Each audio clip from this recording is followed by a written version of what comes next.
Welcome back to another episode of Expat Rebel. Today I'm going to share with you home exchanging to Paris.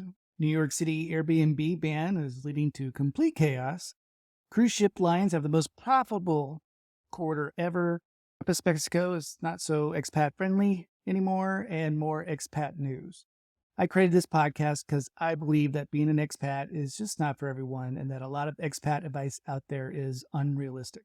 So I'm delivering news, motivation, you can do it, and advice that you can make an excellent expat and enjoy a better life. And because I know you're busy and won't take up too much of your time.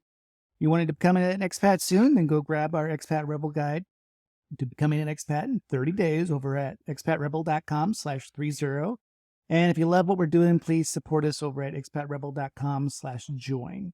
We're a community and would love for you to join us. Okay, all the articles I mentioned are in the show notes. Let's start today's episode. So I read this article this week, a link in the show notes again, about someone that swapped their New York City apartment with a person, their apartment in Paris. And I've done this quite a few times before I settled down and lived in Mexico full time. So I've done Paris a number of times, one of my favorite places to home exchange, but I've also home exchanged in London, France, Venice, Italy, Virginia Beach, the US, and even which was a massive beach home. It was fabulous. And Austin, Texas as well. I really highly recommend it. Not only was all these places free, but you also got to live like a local.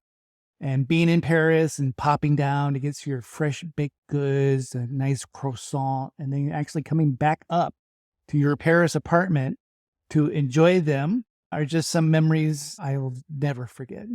I got to really live in the place instead of being in a hotel room. It's just much different.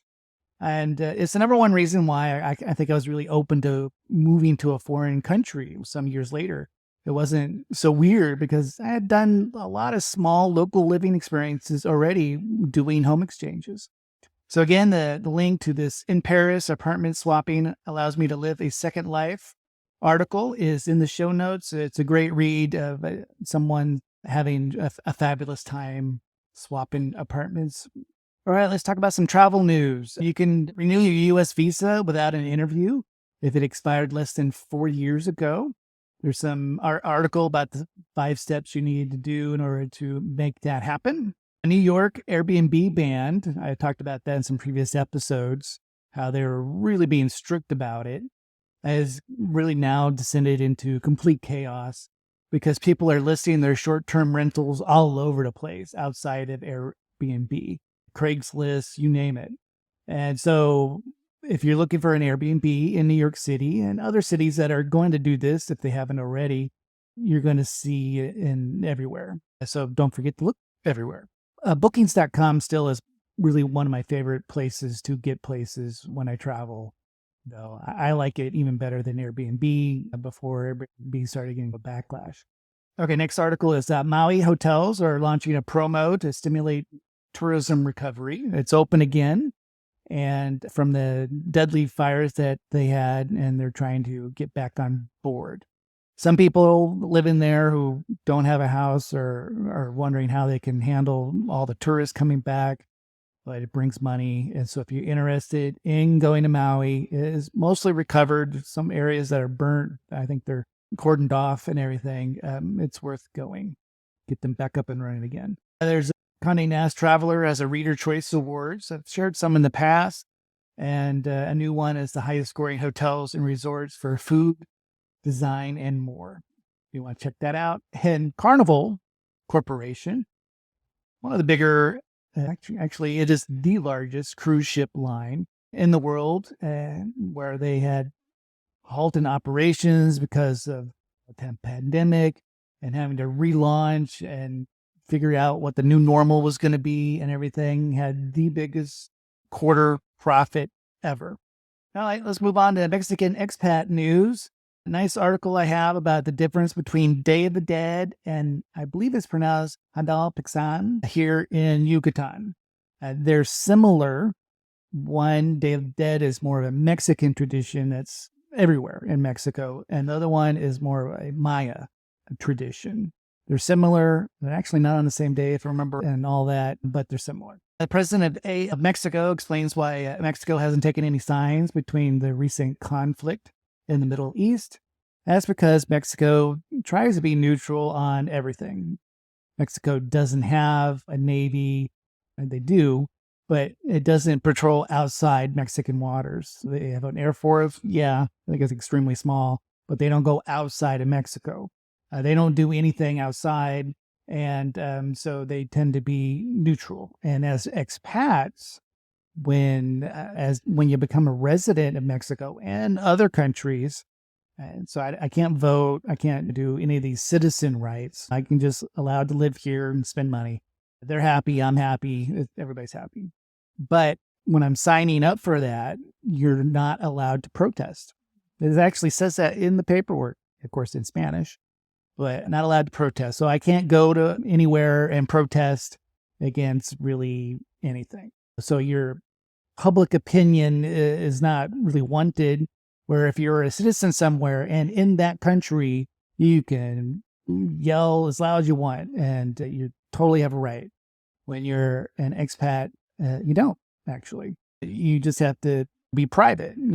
What I think privately, what other expats think privately is just done in private. So I just wanted to make sure people that do that. I know a lot of expats, we don't talk about politics at all. You can be at a party and you could have all sides of the political spectrum and you wouldn't even know it, because typically we don't want to talk about politics. We're living outside of our home country, and it's just not something we really want to talk about. Talk about cafes and restaurants and the entertainment scene, and this is new and that. It's fun type of thing, and we don't get into politics. Chiapas residents are seeking refuge in Guatemala due to violence. I think I mentioned this in my newsletter a few months ago, and that Mexico is cordoned off Chiapas because some local gangs have taken over, and they're just keeping it isolated. And now it's gotten so bad that actually locals living there are starting to leave Mexico and go to Guatemala, which is right next door. It's the closest place to go to. So found it interesting, not so expat friendly because of all that happening right now. In fact, hotelers in Chiapas are asking for some peace and security from the government, because they're just not getting it from the local government. And so they're asking the federal government. A nice article about, should we be concerned about appreciating your culture, the Mexican culture? A lot of people have been asking this, apparently, that if you're doing things that are not really part of your culture, is that respectful? And so here locally, if you dressed up in some more traditional clothes, would the locals think you were being inappropriate? And it's a great article that kind of goes through subtleties about that. Overall, people love it. And so they feel like you're blending in a little bit and everything. You may not do everything. I know basically wherever I go, I'm seen as a foreigner, but I do my best at Spanish. I do my best at just living here. I don't do anything outrageous or anything. I have gotten a few times where they just thought I was a local. And of course, a lot, but mostly I get that you're not, and they ask me where I'm from. And it's funny to say I live a few minutes that way or something like that. And they're like, oh, so you're on vacation. No, I actually live here all the time. And so you get it all, a mix of all. And so it's a great article about if you would be the fine line sometimes, and that in reality, there really isn't a fine line, as long as you're respectful of everybody. Hey, that's it for today's show. Thank you so much for joining me. Thanks again for being a part of Expat Rebel. This just wouldn't be possible without all of you out there. We're building a positive expat community, and we're here to support you. If you enjoyed the podcast, hey, please leave a review. We'd love hearing from you.